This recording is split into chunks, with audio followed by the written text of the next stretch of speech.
Assalamualaikum warahmatullahi wabarakatuh. Waalaikumsalam Waalaikumsalam warahmatullahi wabarakatuh. wabarakatuh. Ya, pada kesempatan kali ini kami dari Majalengka Angkatan 14 kelompok 1B akan mendiskusikan tentang isu aktual terkait pelaksanaan penyelenggaraan pemerintahan dalam upaya mewujudkan smart governance. Sebelum memulai diskusi, saya akan memperkenalkan anggota kelompok kami, yaitu ada Teh Wildan Dwi Forni sebagai ketua kelompok, kemudian ada Teh Sari Kartika, ada Teh Emilia Lupitasari, Teh Sarah Nirmala, dan saya sendiri Givari Ayuning Tias. Sebelum itu, saya mau tahu dulu nih, karena kita pembahasannya tentang smart governance, apa sih sebenarnya smart governance itu, Teteh? Ya, baik Teh. Mungkin saya akan menjelaskan ya Teh tentang smart governance itu.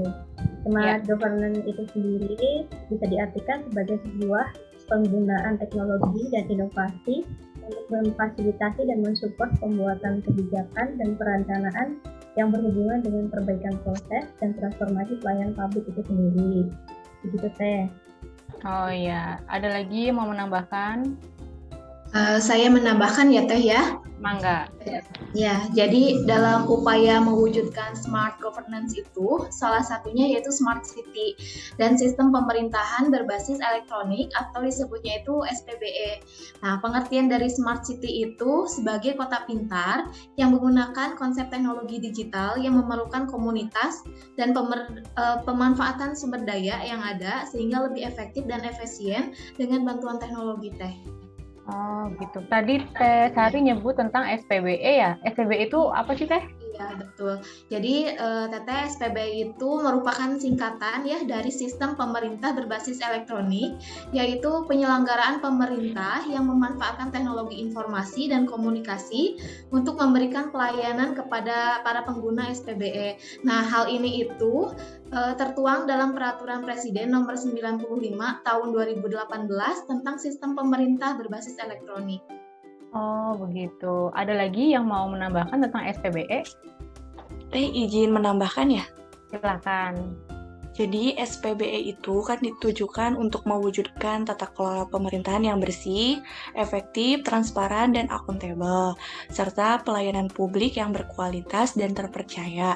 Tata kelola dan manajemen sistem pemerintahan berbasis elektronik secara nasional juga diperlukan untuk meningkatkan keterpaduan dan efisien.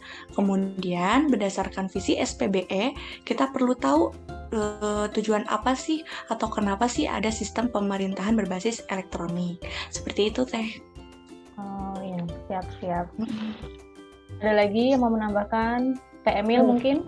Oh iya baik Teh, mungkin saya akan ini ya Teh ya, pengertian dari visinya atau visi sistem pemerintah berbasis elektronik itu sendiri, yaitu mewujudkan tata kelola pemerintahan yang bersih, efektif, efisien, transparan, dan akuntabel.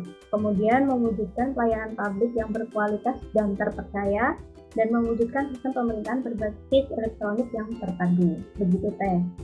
Oh ya, terima kasih ya untuk penjelasannya Teteh. Tapi bisa nggak disebutkan apa aja contoh dari SPBE itu? Iya Teh. Jadi dari SPBI itu sendiri tuh banyak ya Teh, diantaranya ada contohnya itu aplikasi SIKD, terus Siabonteri, Samara, Puskesmas, sama Sisrut Teh. Oh begitu ya. Dari kelima contoh yang tadi disebutkan sama Teh Sari, kayaknya yang Sisrut itu baru pertama kali ya digunakan di Majalengka ya Teh? Iya betul.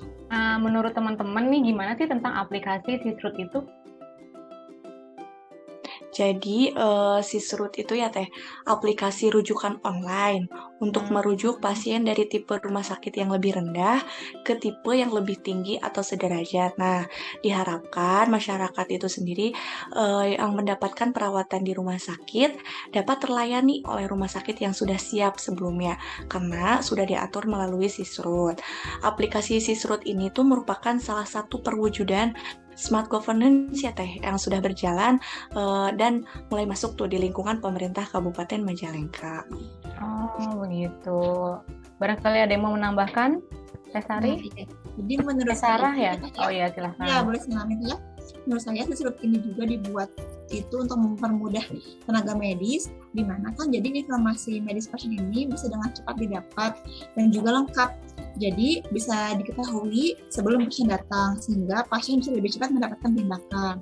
Jadi Sisrutu ini bisa mewujudkan Smart ASN yang profesional dan penguasaan teknologi informasi.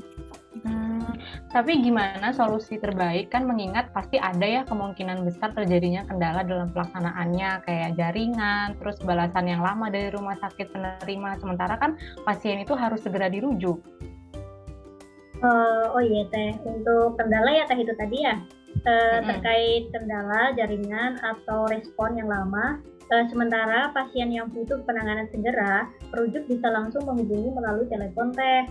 Terus intinya tuh harus ada komunikasi antara pihak yang merujuk dan penerima rujukan, sehingga pasien ini bisa tertangani dengan baik. Begitu Teh. Tapi kalau seandainya nih hotline rumah sakitnya sibuk, itu Ya. kan bakal menghambat pelayanan pasien. Oh iya, gini Teh, jika pasien ini butuh penanganan cepat, kita itu harus kirim pasien ini ke rumah sakit yang terdekat. Saja dengan terlebih dahulu memberikan penanganan pertama. Jadi sebaiknya perawat atau bidan yang menerima ke pasien mungkin bisa ditangani terlebih dahulu, nanti baru bisa dirujuk. Begitu Teh. Begitu ya, ternyata Sisrut ini sangat bermanfaat ya untuk memudahkan para tenaga kesehatan dalam merujuk, terutama pasien itu bisa dapat segera tertangani ya. Oke, selain Sisrut, kira-kira ada lagi nggak yang contoh dari SPBE tadi? Nah, Teh, mungkin selain Sisrut ya, ada juga kita tuh pakai aplikasi namanya aplikasi Epus.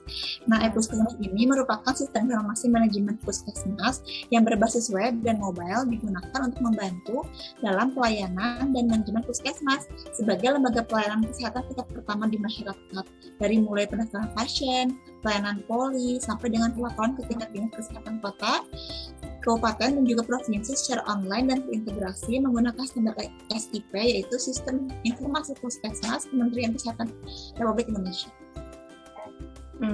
Begitu. Kalau di tempat teman-teman, apakah sudah menerapkan aplikasi tersebut? Iya Teh, kalau untuk di tempat saya bekerja ya di puskesmas itu sudah diterapkan Teh. Jadi di mana si Epus ini itu memudahkan kita dalam menyimpan data rekam medis pasien sehingga kita dapat melihat riwayat dari setiap pasien. Oh begitu, berarti aplikasi tersebut memang sudah dipakai ya di beberapa instansi. Baik ya, berarti seperti Sisrut, juga Epus, berarti sudah sangat digunakan ya di Kabupaten Majalengka itu sendiri. Nah, kita sebagai seorang ASN baru, terutama di era digital ini juga harus bisa menjadi Smart ASN yang terus berinovasi dalam teknologi digital, sehingga dapat menciptakan Smart Governance khususnya di Kabupaten Majalengka kita ini. Baik, terima kasih Teteh untuk diskusinya kali ini. Semoga diskusi kita kali ini bisa membawakan manfaat ya untuk kita semua.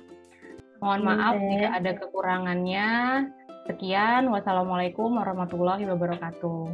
Waalaikumsalam warahmatullahi wabarakatuh.